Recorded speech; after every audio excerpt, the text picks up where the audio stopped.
Hey guys, it's Chris with City Girl Homestead. So I told you I had a canning project to do. There's going to be a few that I'm going to do for Courtney's mom. Only one today. I'm getting them as they go on sale, or we produce them, whatever it happens to be. So she would like some saltless mushrooms.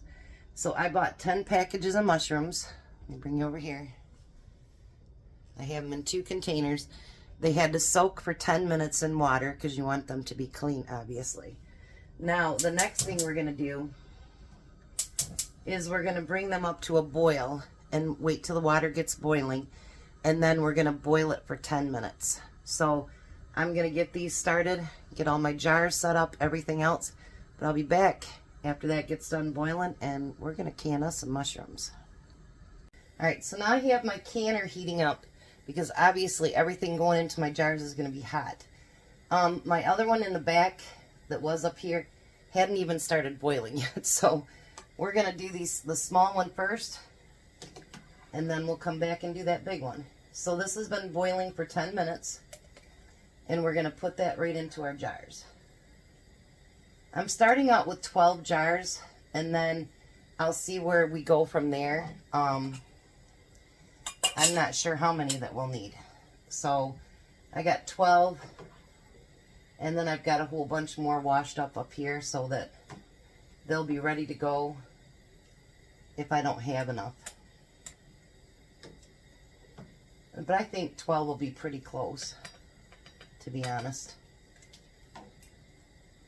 And we're going to take these up to our 1-inch headspace, and I know it doesn't look like that yet, but we're going to push those down here in a few seconds here. And if you look at them, they look just like they do when you get them out of your jar, when you buy them at the store. The only difference is, well, there's a lot of differences, but I'm adding no sugar, no salt, no citric acid. And I know somebody said citric acid is good for you, but like, there's one person that came back across and she's allergic to it. So I'm not adding anything for color, for taste, nothing else. It's just pure mushrooms and water.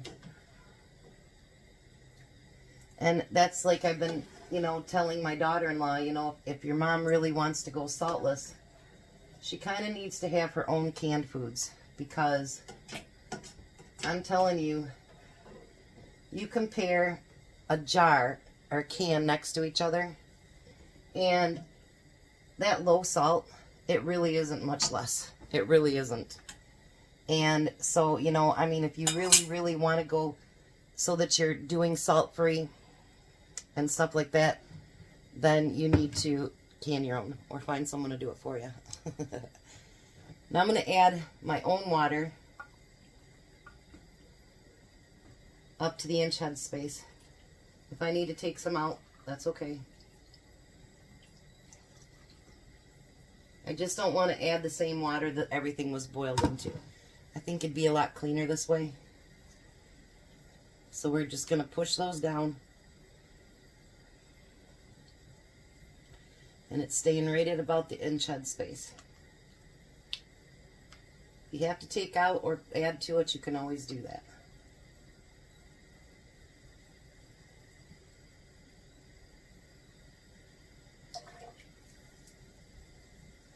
There's nothing left in that pan, so we're good. Take a little bit out there too. Alrighty. So now, even though it's just mushrooms and water, there was no grease, no nothing, you always just get in the habit, no matter what you're canning, to just make sure that your rims are clean. You're checking for any chips, anything like that. And let me tell you about these jars. These ones are actually ones that I bought at Little Dusty's. So you remember how I always talk about, who's had what or whatever. So some other family, maybe perhaps several families, have used these jars, and now they're going to go to a new family. They'll come back here. Her mom is really good about returning my lids. So is Courtney, actually. The other kids, not so much. Then you're going to put your lids on there. and your rings. Some of these rings, I swear. That one just doesn't go on right. Try out a different one. Isn't that weird? Went right on that one. But you buy some of your, and you want to do it just finger tight. You buy them at different stores, and sometimes the rings just absolutely do not work. They're just terrible. All right.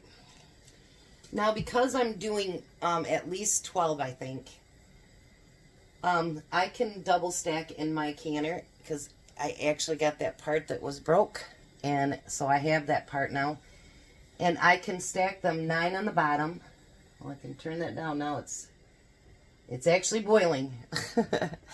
And then I can put a divider because I can stack on top of each other. And that one I can do half pints and pints. I can't do quarts stacked on top. So I'm going to let that one get done boiling, and then we'll come back and see what we got. Alright, so I got the last jars in there. Now I need to get 5 more, and I put it on the little divider. Kind of space them out so they don't slide all over the place. I end up getting 14 half pints all together.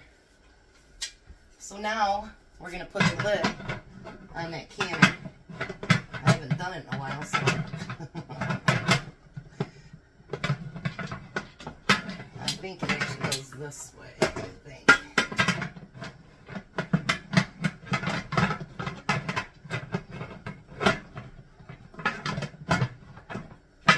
Lord, it's been that long.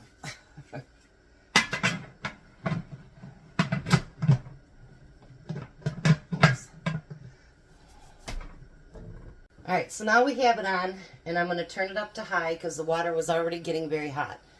You know, you don't want to go from cold to like, because it will shock your jars. Now with this one, there is a monitor, so it needs to go up to 10 pounds of pressure for my area. And then we need to let it vent from this hole for 10 minutes. Once it does that, then we're going to time it for 45 minutes. Alright, so now it's been a constant stream for 10 minutes, and I'm going to put my weight on. I'm nervous about this. I haven't used it in so long. But what we're going to do now is wait for that gauge to get up to 10 pounds, and then I'll regulate my heat, and I will start my timer for 45 minutes. Alright, so there we go.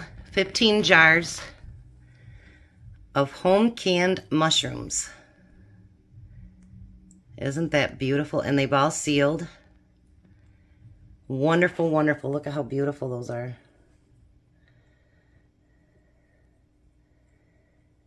And it's a lot cheaper than, and you get a lot more too, because these are 8 ounces than you do at the store. And you know what's in them. And there's no salt. You guys have a blessed day. Be a blessing, and I'll see you at supper.